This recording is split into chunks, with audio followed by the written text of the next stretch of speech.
Sigurado ba kayo sa binibintang ng sako ko? Opo, Sir Mayor. Meron po kami ebidensya.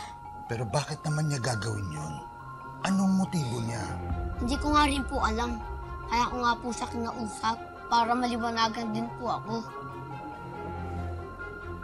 Hindi ko na palalakihin to, ha? This is insane. Pero Sir Mayor, kailangan pong lumabas ang katotohanan. Kawawa naman po sila Aling Tami, si Ompong. Nagsarado po yung kalenderya. Wala na po sila ngayong hanap buhay. Sir Mayor, kilala ko po kayo.